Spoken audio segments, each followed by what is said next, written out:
अस्सलाम वालेकुम नाज़रीन, एक बार फिर से आपका मेज़बान तलहा सईद कुरैशी आपकी खिदमत में हाजिर है। नाज़रीन, तहरीक लब्बैक पाकिस्तान, जिसको अब हुकूमत पाकिस्तान की जानिब से कलअदम करार दे दिया गया है इसकी जानिब से, और इसके एक एहतजाज के दौरान जो अफराद की समात का अहवाल जो है वो एहसान साहब से लेते हैं। सर, ये बताइएगा प्लीज़ कि क्या आज का स्टेटस है, आज की समात में क्या कार्रवाई हुई? सर, मैं ऑलरेडी डिटेल्ड बता चुका हूँ कि हमने अंडर प्रोटेस्ट डेड बॉडीज़ की जो पिटिशन थी उन्हें विड्रा करने का मैंने स्टेटमेंट दिया है कि अंडर प्रोटेस्ट विड्रा करते हैं। कोर्ट ने कहा है जी हम लवाहिकीन से पूछ लेते हैं, जो मौजूद से उन्होंने पूछ लिया है। लवाहिकीन ने यह कहा जी हम पे बहुत प्रेशर है, तो फॉर द टाइम बीइंग का मतलब होता है कि वो जब चाहें दोबारा आ सकते हैं, इसको मामले को जब चाहें एजिटेट कर सकते हैं। आज के और किसी माहौल में भी वो सिस्टम में आ गए तो हमें कोर्ट ये नहीं कहेगी कि आप पहले क्यों नहीं आए थे। For the time being withdrawn उन्होंने किए, और ये मैं समझता हूँ कि पिटिशनर्स की एक अच्छी हिकमत अमली है। जब हालात अच्छे होंगे और उन बेचारों पे प्रेशर कम होगा तो फिर वो दोबारा आ जाएंगे।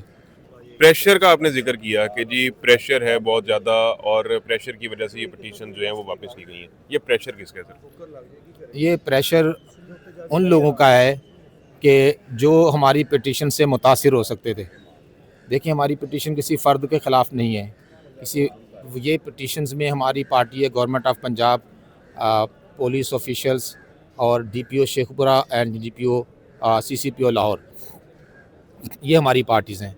तो ज़ाहिर है कि इस हमारी पिटिशन से जो जिनके ख़िलाफ़ कार्रवाई होनी थी वही रेस्पोंडेंट्स थे। तो अल्टीमेटली अंडरस्टूड सी बात है कि प्रेशर वही शख्स देगा कि जिनके ख़िलाफ़ जो है ये पिटिशन्स हैं, और वो इससे अपनी स्किन को बचाने के लिए, क्योंकि ज़ाहिर है उनके पास एक ताकत तो है जो हमारे पास नहीं है, और ताकतें तुम्हारी हैं और खुदा हमारा है, अक्स पे ना इतरा हो आईना हमारा है। कभी ना कभी होगा। अल्लाह की ज़ात पे भरोसा रखते हैं और अल्लाह की ज़ात पे हमारा ईमान है। इंशाअल्लाह कभी ना कभी ऐसा होगा कि इंसाफ मिलेगा।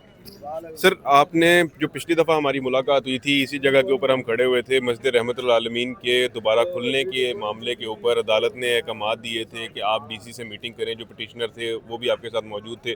आज वो पिटिशनर नज़र नहीं आ रहे। बताइएगा वो पिटिशनर कहाँ पे हैं, और क्या आपकी डीसी से मुलाकात हो सकी है, नहीं हो सकी, उसकी क्या स्टेटस है सर? वो जैसे ही वो उन पिटिशनर ने आपसे गुफ्तगू की, पता नहीं आपने क्या इशारा किया था कि गेट से ही पकड़े गए, तो वो जैसे ही वहाँ से निकले तो मस्जिद वाले गेट से वो गिरफ़्तार हो गए थे, और उनके बारे में पिटीशन दायर की है जो आज लगी थी, और उसमें अदालत ने सख्त बरहमी का इज़हार किया है कि उनका कसूर क्या, वो अदालत आए इसलिए उन्हें पकड़ लिया। तो अदालत ने सख्त उस पर रिमार्क्स दिए हैं। तो वो बहरहाल गिरफ़्तार हैं, उनकी ज़मानत कराएंगे। डीसी से मेरी मुलाकात पर्सनल हैसियत में हुई, क्योंकि हमने और पिटिशनर ने दोनों ने जाना था। वो गिरफ़्तार हो गए तो फिर मैं अकेला गया था। मुझे डीसी ऑफिस से कॉल आई थी कि आप आ जाएँ, मैं चला गया, मैंने उनसे गुफ्तगू की, लेकिन that's reply off the DC was not satisfactory neither in the meeting nor in today hearing. कोई उनका सेटिस्फैक्ट्री किस्म का वो ऐसा जवाब नहीं है जिससे कोई प्रूडेंट माइंड को इत्मीनान होता है कि हाँ ये वाकई वैलिड रीज़न है। जवाब क्या दिया गया डीसी साहब की तरफ से? डीसी क्या साहब क्या ने कहा जी हमारी डीआईसी ने रेकमेंड किया था। तो जज साहब ने पूछा डीआईसी क्या चीज़ है?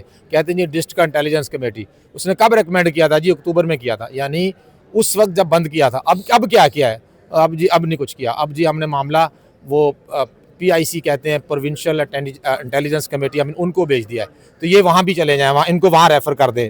जो सरकारी वकीलों ने कहा, उनका वहाँ कैसे जाएंगे? वो तो इंटेलिजेंस कमेटी है, वहाँ कैसे जाएंगे? तो आप अपनी रिपोर्ट 6 करके नेक्स्ट फ्राइडे। मैंने कहा जी खोल दें, और कह लें एक हफ्ता और देख लें, इनको देख लेते हैं क्या करते हैं। तो ये कोर्ट्स जब बहुत ज़्यादा टाइम देती हैं किसी को और वो कोर्ट को मुतमईन नहीं कर सकते, तो अल्टीमेटली कोर्ट फिर अच्छा ऑर्डर कर देती है। हमें यही उम्मीद है कि ये लेम एक्सक्यूज़ेज़ हैं, ये लिंगर ऑन करने की उनकी एक पॉलिसी है कि ज़्यादा से ज़्यादा टाइम तक इसे खींचा जाए, ताकि मस्जिद बंद रहने का जो भी अजाब या सवाब है उनके खाते में पड़ता रहे। मिसिंग पर्सन्स के हवाले से जो पिटीशन जो थी आपने जो दायर की थी, अब वो आपने चाहे बतौर एहतजाज ही सही लेकिन अब वापस ले ली हैं। उन मिसिंग पर्सन्स का फ्यूचर क्या होगा और इन पिटीशन का मिसिंग फ्यूचर क्या पर्सन होगा? की हमने वापस नहीं ली, डेड बॉडीज़ की अंडर प्रोटेस्ट हमने विड्रा किए हैं। ये मिसिंग पर्सन खड़े हैं जिनको कल मेरे दफ्तर से उठाया गया था, फिर उनको वापस आज उनको हाई कोर्ट में ले आए हैं। तो बड़ा डराया धमकाया गया है। डीएसपी दफ्तर खड़िया ने उत्थे मैंने बड़ा डराया धमकाया है। एसओएचओ ने भी डीएसपी ने भी, उन्होंने कहा जी तेरे घर दे चुके जाने दे, तन्नू चुकया जाएगा, तेरा घर तबाह किया जाएगा। तू ए कि एक वकील दे आखे लगे हैं, तू इतना के कौन से थाने में लेके जाया गया था आपको? कौन से थाने- डीएसपी ने आपको डराया धमकाया, जरा बता सकते DSP खारियाँ, तहसील खारियाँ, जिला गुजरात। हैं? अच्छा, और कहाँ से आपको उठाया, कहाँ से गया था? एहसान साहब के दफ्तर से। बड़ी खतरनाक जगह है एहसान साहब का दफ्तर। जी बिल्कुल, इन्हें इनके दफ्तर से उठाया गया। एहसान साहब, क्या वजह है कि जो बंदा आपके दफ्तर जाता है वो उसे उठा लिया जाता है? आपके दफ्तर भी अभी सुना है कि कुछ जो है वो पुलिस का घेराव वगैरह हुआ था, वो क्या मामला? नहीं, ऐसी बात नहीं है। मेरे दफ्तर में कैसा कभी भी ऐसा वाक़या नहीं हुआ। तमाम पिटिशनर्स और तमाम लवाहकीन वहाँ रेगुलर आते हैं। मेरा दफ्तर ख़तरनाक जगह नहीं है। यहाँ हर वो जगह ख़तरनाक है जहाँ आइन और कानून के मुताबिक बात की जाए, ख़्वाह वो पार्टी लेवल पर हो और ख़्वाह वो इंडिविजुअल लेवल पर हो। जब आप आइन और कानून की बात करते हैं, जब आप ये कहते हैं जी कानून के मुताबिक चले, तो कुछ लोगों को ये अच्छा नहीं लगता। कहते हैं यार मुल्क हमारा, मर्ज़ी हमारी, ताकत हमारे पास, तुम कौन होते हमें कानून का दर्ज देने वाले? ये इस मुल्क में चल रहा है। तो मेरे ऑफिस के नीचे से इनको गिरफ़्तार किया गया, मेरे दफ्तर के अंदर से नहीं।